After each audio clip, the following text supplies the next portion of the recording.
Bonjour Monsieur Enthoven, bienvenue à Sciences Po pour notre conférence en compagnie de Monsieur Crichelet qui va nous parler de son livre « Les philosophes meurent aussi ». On avait quelques questions à vous poser avant de commencer cette conférence.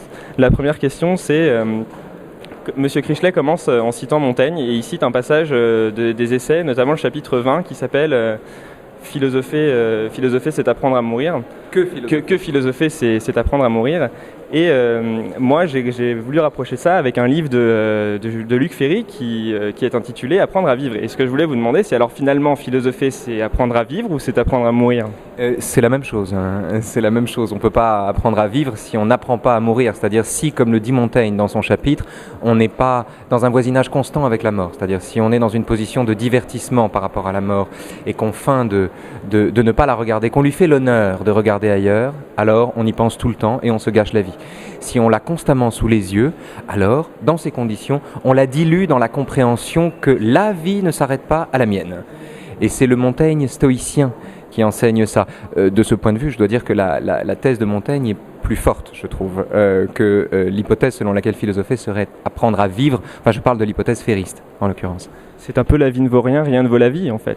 C'est pas Souchon qui le dit, vous savez, c'est André Malraux. Bravo, excusez-moi de vous avoir soupçonné de penser que c'était Souchon, je suis désolé. Oui, peut-être, mais je ne sais pas si Montaigne dirait que rien ne vaut la vie. Ce qui est certain, c'est que Montaigne, en tout cas, voulait que la mort le trouve plantant ses choux. Et ça, c'est un autre Montaigne. C'est pas le Montaigne stoïcien, c'est le Montaigne épicurien. C'est le Montaigne du dernier chapitre des Essais, le chapitre qui s'appelle « De l'expérience », dans lequel il dit « Je veux que la mort me trouve plantant mes choux ». En d'autres termes, il veut mourir en mouvement. C'est-à-dire, la mort ne le concerne pas, en un sens. Où il voudrait vivre de manière à faire... Enfin, vivre comme si la mort ne le concernait pas, comme si la mort n'était pas son affaire. Et à la fin des fins, je me demande s'il n'a pas retenu la leçon de Lucrèce, selon laquelle la mort n'est rien pour nous, dans la mesure où quand on est vivant, et quand on est mort, on n'est plus là. Oui, exactement. Et si je vous ai parlé du livre de Luc Ferry, c'est aussi parce que je sais que vous-même, ça vous tient beaucoup à cœur de travailler à ce que la philosophie soit enseignée dès le plus jeune âge. Et vous avez fait beaucoup de conférences ou de débats, vous avez été à beaucoup de débats sur ce thème. Moi, ce que je voulais vous demander, c'est si on écoute Sioran qui nous dit que finalement, philosopher, c'est très bien, mais on peut être heureux qu'en ne pensant pas. Alors, du coup, quel est l'intérêt de philosopher ? Il y a deux choses. Il faut quand même préciser d'abord qu'on est le jour de l'annonce par Luc Châtel de l'extension de l'enseignement de la philosophie à la classe de seconde, ce que je trouve merveilleux. Et on est aussi le jour de la journée internationale de la philosophie. Oui, ce que je trouve moins important que la décision de Luc Châtel en l'occurrence. Mais la décision de Luc Châtel est de nature à changer des vies. Et c'est là que le métier de ministre a véritablement un sens. Je regrette, moi, que Luc Ferry n'en ait pas fait autant d'ailleurs, quand il était ministre, qu'il n'ait pas annoncé ça, alors qu'il est philosophe de plein droit. J'ai pas compris votre question, enfin je m'en souviens plus en fait. Ma question c'était, étant donné que les philosophes ont souvent cherché à philosopher pour pouvoir trouver la meilleure façon de vivre, ou alors d'être heureux, ou en tout cas d'appréhender la vie, ou peut-être la mort, c'est ce que va nous dire peut-être cette conférence. Et Sioran, lui, nous expliquait que finalement, penser, c'était la meilleure solution pour ne pas être heureux.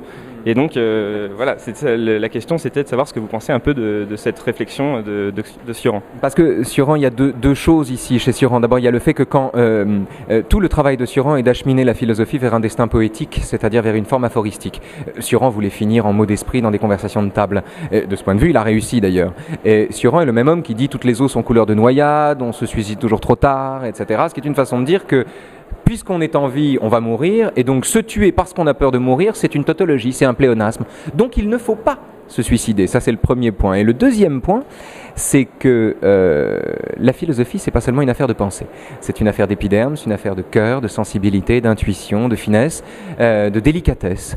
Et à cet égard, Sioran permet d'ouvrir la philosophie, en tout cas contribue à ouvrir la philosophie sur d'autres sphères que la simple rationalité, qui est impuissante devant le fait de la mort. Donc je ne suis pas sûr qu'on sorte de la philosophie quand on sort de la pensée. Très bien. Et une dernière question, vous animez sur France Culture une émission qui s'appelle les nouveaux chemins de la connaissance, pardon, je l'écoute tellement souvent que j'en oublie le nom. Et cette semaine, le thème était le snobisme.